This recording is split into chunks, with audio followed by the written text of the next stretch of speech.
Before we get started today, I just wanted to let you know that this is part one of a two-part discussion. Part two is going to air next Monday, so be on the lookout for that. Now, on with the show. Welcome to the Plan B CRNA podcast. I'm your host, Bobby Jones, and I'm so excited that you're here. The Plan B CRNA podcast is the only show made specifically for nurse anesthetists who are exploring options outside of their traditional career paths. This is the place to expand your mind and your goals as we uncover new ways to produce side income together. Join me for some honest, unscripted discussions with other CRNAs who are transforming their financial lives. This episode is brought to you by On-Call Capital. On-Call Capital is dedicated to educating CRNAs and other healthcare providers about investing outside of the traditional stock market. On-Call Capital also provides opportunities for you, yes, you, to create passive income and generational wealth while also lowering your taxable income through investments in the apartment and alternative investment spaces. If you haven't hit subscribe yet, make sure you do that right now so that you don't miss an episode. Thanks so much for joining me today. And now, on with the show. Welcome to another Provider Spotlight episode of the Plan B CRNA podcast. My guest today has such a unique story and experience compared to most of my guests, so I'm extremely excited for him to be here to share that with you. Plus, I've never actually interviewed someone who has done their own TED Talk, so this will be a new experience for me as well. Mohammad Jamal Deen is a CRNA and medical humanitarian who has dedicated his life to giving back, learning, and experiencing the world as a whole through his medical mission work. No matter where, when, or how. He's seen so much overseas, and he works to raise awareness of those issues here in the States through firsthand stories about refugee struggles and the work that he does in developing countries. Mohammad, it's a pleasure to have you on the show today. Thanks for being here, brother. Thank you for having me, brother. It's an honor, man. Yeah. So, I mean, you and I have had some conversations before this official recording. So I know that many of your humanitarian efforts, they started before you actually got into nursing. So I want to kind of get into the beginning of your story. Can you share with the audience how all of this started for you as a young child? It's interesting. I've had a very unique upbringing. I was born on the west side of Chicago. And when I was 5 years old, my parents said, let's go overseas. Let's go to the Middle East. Let's go to Palestine. Let's visit your grandparents. And I went, and I thought it was going to be a 3-week vacation like most people do. And I just fell in love with it. My grandmother was the first woman I fell in love with. This woman was absolutely stunning in every way, shape, or form. And I told my parents at the age of 5, I think I'd like to stay. And everybody thinks it's crazy that my parents agreed to this. My mom asked my grandmother, do you mind if he stays? And she said, no, it's no issues. It was supposed to be a year. 1 year led to 2, 2 led to 3. All of a sudden I was 14 years old and I was still overseas. Initially it was let him learn the language, let him learn the culture and so on. And then I ended up coming back here because, the Middle East, and we all know this, has been an area of conflict and war, and having had probably one of the most powerful pieces of papers or booklets, which is the US passport that I possessed that many people didn't, it gave me the luxury, the freedom, the potential to leave at any time I wanted. My cousin had finished #1 in engineering in the entire country, and the only job he was able to get was teaching 2nd grade math. So, holy smokes. Yeah, man, that's what war and conflict does, man. That's what happens when you take away somebody's ability to go from point A to point B. This is the reality. I have people who are much smarter than I am, my classmates, who have master's degrees in accounting working as bank tellers. I mean, you have no idea the level of this. So he calls my mom and he said, bring Mohammad back to America. There's no way, shape, or form. He has a future here. I was thinking about doing dentistry. And that was it, man. And those are some of the best years of my life, growing up in an area where you go to school and the windows are broken, where you have to have 6 layers of clothes on in the winter because there is no heat. Your locker is literally the back of your chair. That's where you put your book bag. And there were many days when we were writing and we had to stop because it was too cold. There were many days where the teacher was lecturing and we had to stop because we ran out of chalk. Some of that has really that's really where it all started, because I know what it feels like to kind of live in that condition. My lunch wasn't really a lunch. It was a piece of bread with olive oil and a cucumber. That was lunch every day for me. And that's if we got lucky, you know? So I remember my parents sent me this gift. They sent some clothes from America. It was our holiday after Ramadan. And I was the only one in my class that had gone to class. And I was one of the very few, actually, that had new clothes on. And I was so embarrassed because I tried to fit in. I was in second grade. I was the American coming in. I went to a public school. And here I am looking at my classmates, and not a single one of them had new clothes on. And they didn't look at me with hatred. It was just this like, I wish my dad bought me that. Or I wish my parents were able. So what do? Whatever, how old you are in second grade, 5, 6, 7, I take a sharp rock and I literally tear into this new shirt of mine just so I can fit in. Right? I wanted to fit in. I didn't want him to feel this way. I didn't know why. I just didn't like the way they were looking at my clothes. I got home, man. I got my ass kicked by my grandfather that day because I was supposed to take photos, and those photos were supposed to be in my new clothes, sent to my parents to say, hey, look at how he looks in these. Never happened because there was a big slit right through my left shoulder. And that was where it kind of started for me, really. You know, I knew my privilege of being here in America, but I understood where I came from, and I understood where a lot of people are still. You know, I was just lucky to say I came from there, because when you come from something, it means hopefully you're in a better place. So that's really how it all started. I guess I've had some gypsy blood in me ever since I was a kid, because I didn't hesitate twice to tell my parents, you guys can leave. I'm okay with staying. Yeah. I mean, that's amazing though, that you mentioned the privilege. Because we often think that our kids don't notice things, you know, like they're oblivious to the world around them or whatever. But I mean, you know, my daughter, my oldest daughter, who, you know, tends to be very thoughtful anyway. But, you know, I was mentioning to her, and she's 11 now. So this has been within the last couple of months. And I mentioned to her, we do a gratitude alarm every night at 8:00. And we talk about what we're grateful for and things like that. So we try to practice gratitude. But, you know, we were just randomly talking about it during the day. And yeah, you know, I'm grateful for the neighborhood that we live in and the place, you know, the city that we live in and everything else. And she's like, yeah, I really like the neighborhood we live in, but I wish there were more Black people here. Wow. You know, she noticed that. Wow. She noticed that we're in a neighborhood, and Winston-Salem is notoriously known as one of the most segregated cities in the country.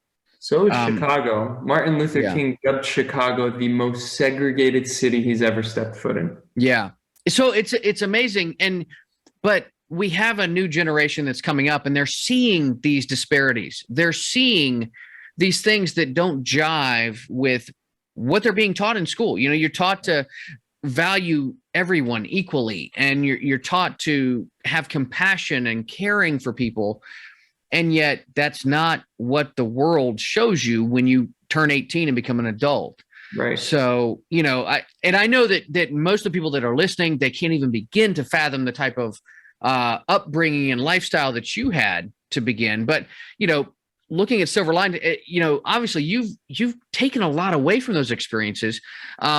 What are some of those things that you've been able to kind of put a name to that still inspire you today? You know, one of the things that I've learned growing up, the work that I do in refugee camps and so on, I've learned that the people that have absolutely nothing are the ones that want to give you everything. You can meet a wealthy person who has $1 million in the bank, and maybe they'll give you something. Maybe they'll buy you lunch. Then you meet this poor person who maybe has an apple, because that's what some of these refugees literally had for the day. And they will split half of that with you. Mm-hmm. That is literally half of their current wealth, and they'll give you that. Yeah. I've learned that the people that have absolutely nothing give so much. And it's been everywhere I've gone. Africa, East Africa, borders of Syria and Lebanon, Latin America, growing up in Palestine. It is incredible to see, and it is so humbling because it makes you kind of question your essence yourself. Makes you think like, oh man, would I have done that? I was invited once. These guys tried to get me to have dinner with them. And I said, no, don't worry. Refugees in their own tent. Mm-hmm. And finally they lied to me. They're like, hey, Mohammed, my brother's really sick. Can you come into the tent? Grab my stuff, go. Sure enough, man, they had set up. They had a couple apples, bread, the eggs that they got. And they're like, hey, we want to invite you over for dinner. And that was all they had. And it was one of the best dinners I've ever had in my life. And it's incredible, man. It's incredible what this team does. So I kind of took that away, that second grader, that 5, 6, 7-year-old that I had that wanted to rip a shirt, that wanted to feel what they feel. Oftentimes when we had to wait in line for 2, 3, 4 hours before we would get food, some of the volunteers, would go off and eat, or their teams would supply them food, and I'd be literally waiting in line. And the refugees would look at me like, hey, man, why are you waiting with us? That's no big deal. I'm one of you guys. This changes nothing for me. So I've really taken a lot of what I've learned back then and I've implemented it now. And I've never felt more alive, man. Mm-hmm. It feels great. I mean, that's one of many. So. Well, and I think that one of the big things when I have people on this podcast is, we talk about the idea of success and, being successful. For a lot of people, it just equates to, oh, well, I make a lot of money, but it comes in such different shapes and sizes, and it's definitely not always income based. So, I know that the medical mission work is incredibly important to you. So, I'd love to know kind of what your experiences have been with medical mission work, what you're working on now, and what does it look like to accomplish some of those things that you're looking to do? Because, it seems like to me, there's always work that needs to be done. So how can someone like me or anybody listening, how can you even hope to make a dent in some of these systemic worldwide problems that are out there? They're so big. How can an individual make any kind of a difference? That's a great question, man. We often, that is also, I used to think of this as well. How am I going to make a difference? What am I doing? Is this a Band-Aid that I'm slapping on a bucket of water and it's just going to come spitting right out again? And then I got to a point where when I was working in the refugee camps, somebody would have a headache or a toothache, something so simple. This isn't the heart attacks or the strokes that I had to respond to. And you would give them Tylenol, acetaminophen, and they'd come back in 2 hours and they'd say, Mohammed, thank you. These are healthy individuals that were miserable at this point. And they'd say, thank you. You've eased my night. You let me sleep. Now I can go back to sleep. I am a firm believer that if you can help one person, if every person was able to help one person on earth, we'd have a much better earth and world than we do now, truly. Obviously we have certain individuals that ruin it for millions of people without getting political, but we're seeing it at the moment on the other side of the world. But this is the case, but I'm a believer. I took that mentality out. I don't even think about that anymore. I'm going to go and do what I got to do. If I help 1, 2, 5, 10, 20 people, those are 20 people that now have and can continue their day a little bit easier, that I had just something small to do with it, Mm-hmm. So I'm under that mentality now. How do I do it? I don't know, man. It's just, again, it all started with a promise. I talked about this in the TED Talk. I was at a point where I was working as a medical interpreter. I didn't really care too much for people. I was 18, 19 years old. I was self-centered. I had my family financial situation to worry about. And then I met a woman who, again, had absolutely nothing. She was a charity case. We had to give her food vouchers. Reaches into her purse and wanted to give me these wafers, the only thing she had to eat. Mm-hmm. She said, promise me you'll help the people in my position. Promise me you'll help those who have lost everything. And that's all it is, man. It all started with a promise. And when you put goodwill out there, people will follow. I've put this out there and I've gotten numerous messages from people. Man, hey, you know what? You've inspired me. And I tell them, yeah, because I'm a normal guy, just like you. I'll watch a baseball game on a Thursday. There is no superhero aspect to any of this. I am a person with a skill set. You are a teacher. You can teach another language. You're a cook. You can help cook in a refugee camp. We all have beautiful skill sets that we can use to make somebody's life a little bit easier. You're a plumber, you're an electrician, you're this, you're that. Man, all of this can be used. You necessarily don't have to be medical. And I've seen this over and over and over again. I was in Kenya. Who did they bring? They brought a do-it-all man. This guy can fix your plumbing, your electricity. He just knows everything about everything. He was more important than any of us. Mm-hmm. You know, because when the electricity went out in the clinic, you had a bunch of MDs, RNs, everybody was looking, scratching their head. And here comes this dude saving the day. And literally because of him, we carried on, you know? Mm-hmm. Same thing when I was in Honduras. Our sterilizing machine was broke. We were video chatting. One of the surgeon's brothers is an engineer. We were going through it and working it. Finally, we got it to work. He's the one that had the biggest key and role into us doing surgery. So I think often we minimize what we can do. And really, like that one person that took this video call that was able to navigate us through why this wire is this way and this way. Now we had our sterilizing machine back. We were able to sterilize everything essentially and carry on with the procedures. This person made a difference from Michigan. I think he was in Kalamazoo, and we were thousands of miles away. So I disagree, man. I think one person can make a huge difference. And my last example with this man is a perfect one. Not necessarily me, you know? Oh, I love that. It just speaks to the impact that you can have. And you know, we often don't realize that impact. I mean, I am not famous by any stretch, you know, but I get people that will send me messages about the podcast and like, hey, this is really making a difference in my life. I enjoy listening to this every morning when I go to work. And it's like, well, you know what? Hey, if I can help you out, that's cool. Like, I'm good with that, you know? But I mean, you've helped me out. You know, I've heard about you through social media and through your podcast. I reached out and you were so willing and giving. You're like, hey man, give me a call. Yeah. You know, you were open to it all. So I think, we do, you do. Everybody minimizes what they can do. Yeah. You know? Well, and that's the thing. If we all just kind of open ourselves up a little bit, you know, like it takes a moment of courage, a moment of bravery to just start opening yourself up to people, you know, but once you start doing that, you know, what you get in return, it really can make a difference in your own life. It can give you, you know, value, a reason for, you know, moving forward. It can give you goals, all those kinds of things. And, you know, so I do want to pivot here a little bit. Sure. You know, you're one of the most worldly folks that I've had on the show. So I do have, we talked about this a little bit before. I have that loaded question for you. What is it that you think that America can learn and try to emulate from other countries? And it can be lifestyle, investment, political in nature. But, you know, I just wonder, you know, as a country, we tend to kind of think of, you know, it's a me first society. It's, you know, we're all trying to get ours. And part of that is, you know, we can make the argument we don't have some of the social the social programs. Thank you. The social programs that provide that safety net that we're looking for, that allow you to kind of take off and be more out there.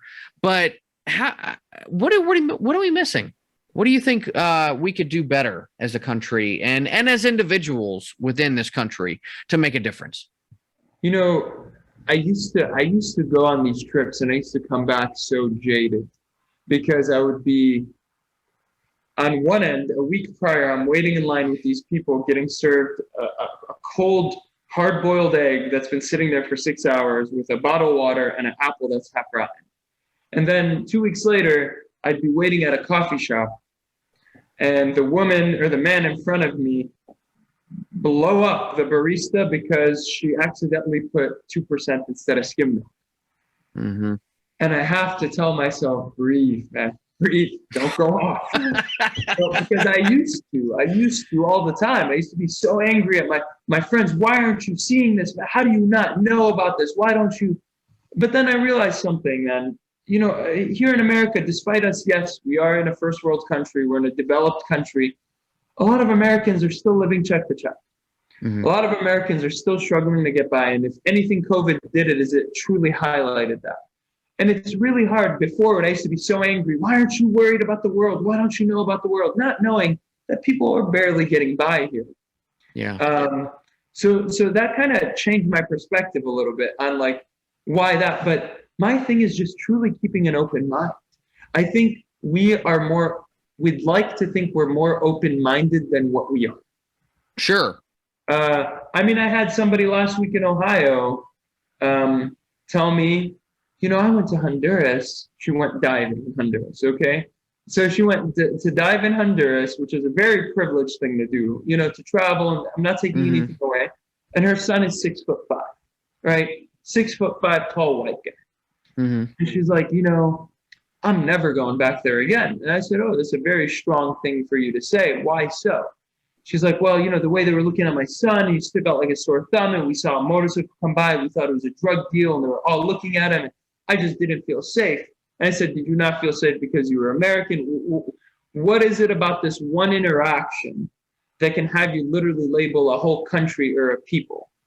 And I think this is where we struggle as Americans. You see it over and over and over and over. After 9/11, the Muslims hid in a corner because we literally had no other choice. Everybody literally put us in one area and one thing. You saw it with, and I'm not generalizing here, you saw it with the Asian Americans in this country after COVID. How many hate attacks happened?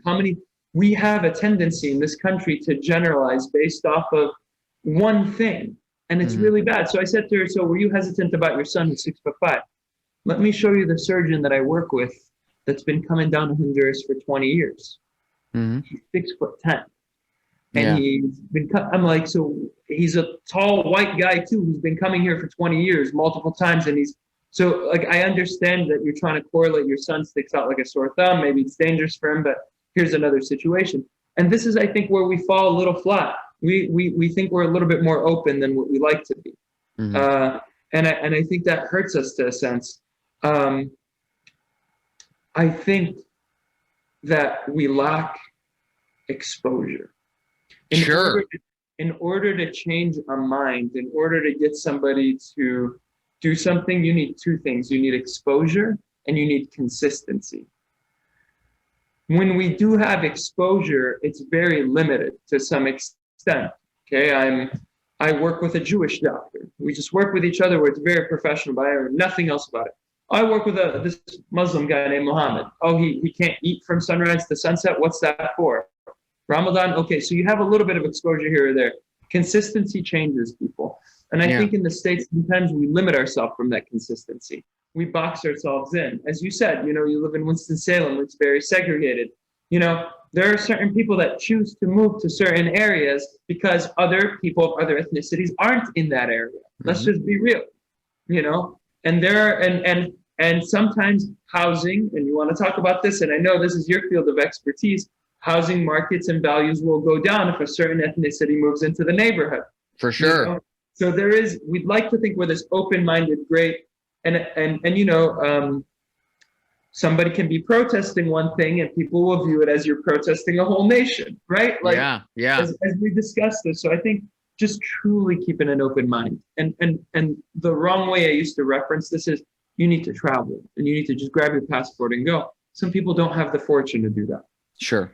But and I think that's, the grace, it's hard to have grace when you haven't had that exposure, when you have no concept at all of what it even means to be in somebody else's shoes. And, I grew up in a I don't want to say a super conservative household. It wasn't that way, but, in growing up in middle Georgia, it's like, okay, well, if you're, somebody who's gay, well, then you're just wrong. I mean, there's nothing like that's just the way I grew up. It's like, oh, well, if you're gay, you're wrong. And, I can remember like this was one of the turning points in my life and in my views towards people who are, LBGT, questioning and all that, I was talking with my aunt. I was staying with her for the summer before I started college, and my cousin, who was about the same age. And, somehow we got onto this subject of like, well, it's just, I just don't agree with the gay lifestyle, she kind of turned that question back on me. I was like, well, what if I told you that I was gay? What if, like you're in my house, you're eating my food, I've opened my home to you. What if I told you that I was gay? Would you still love me? And at that time, I said, I don't know.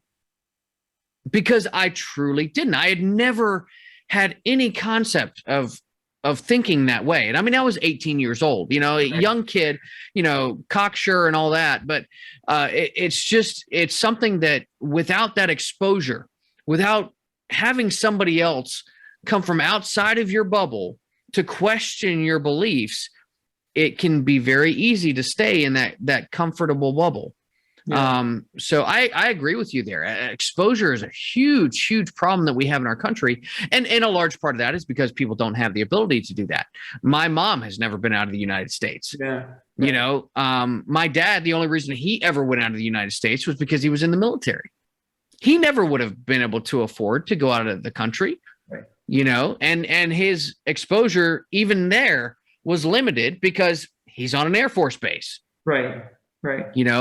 So yeah, man, I agree with you there. The exposure part is a key, but yeah, man, how do you show grace when you don't have that exposure?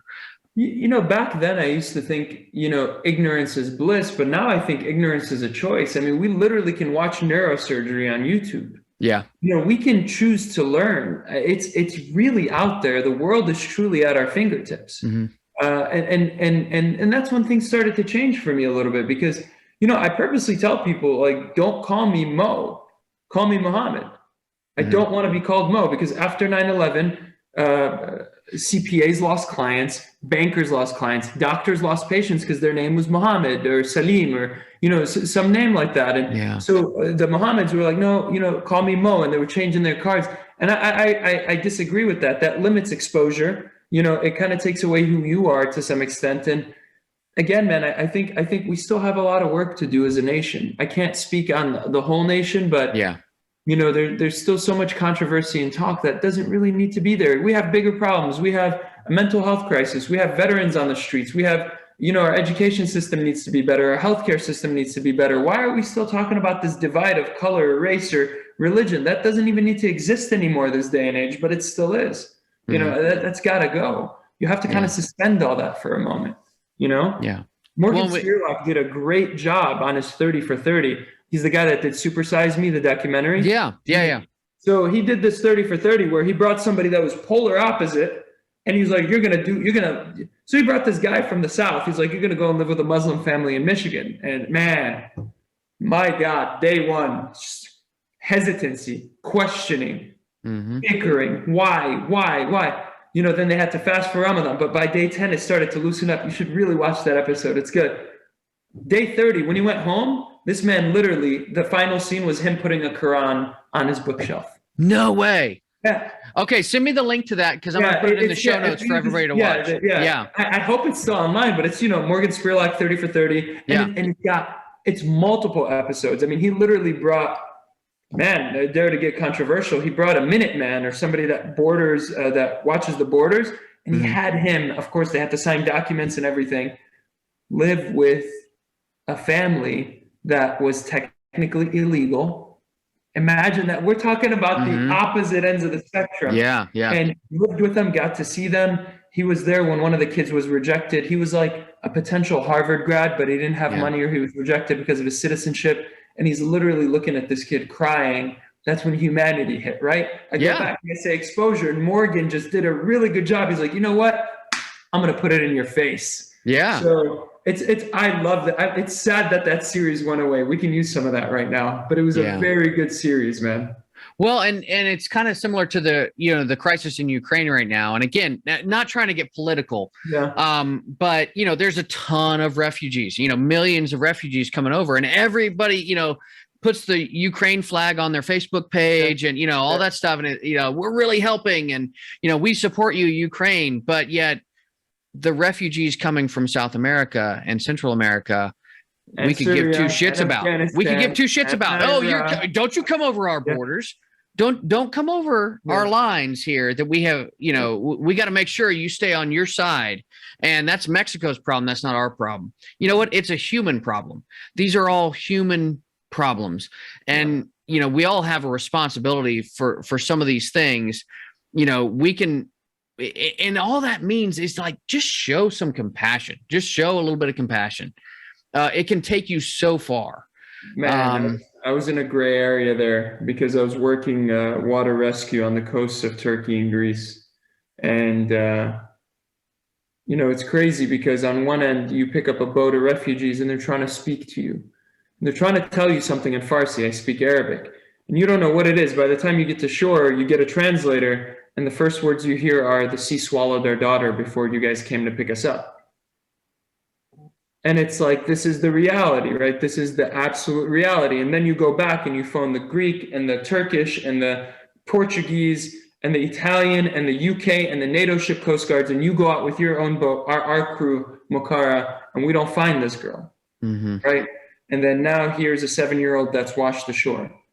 And then there's the other line, right? This is the gray area where I get the people like, well, we can't have just an open policy where everybody is in, and I don't know who's in my neighborhood. Yeah, there are bad people out there too, and I agree with this fully. It's just I got to a point where I just got sick of seeing elderly women, children, innocent men, of course, as well, because I feel like everybody always says elderly women and children. Everybody forget about but men as well, who don't want to fight these wars, who have escaped prosecution. So many men were like, if you don't fight for us here in ISIS, we're going to murder your whole family, including you, and they just book it. So I was in that fine line where I just got sick of seeing people drowning, dying in the water, where people would say to me, it is safer to be in the water when we can't swim with waves that are 6 and 7 feet tall on a rubber boat than it is for us to be on land. So, and then, I talked to some of my other colleagues and friends who were like, but what if everything was just open and people came in and out? So I see both sides of it. It's still such a touchy subject. It is. I think when we go back to humanity, things become a little bit more clear. Mohammad has such a compassionate heart, which I have to believe stems from his upbringing and his journeys around the world, from refugee camps overseas to the relative safety of life in the U.S. It's clear that he just wants to give back as much as he can to people in need in this lifetime. Some conversations are just so thought-provoking that you have to keep going. So that's what Mohammad and I did. And you can tune in next week for the second part of our discussion as we continue talking about how we can make a difference in the world around us. In the meantime, stay safe and take care of each other out there.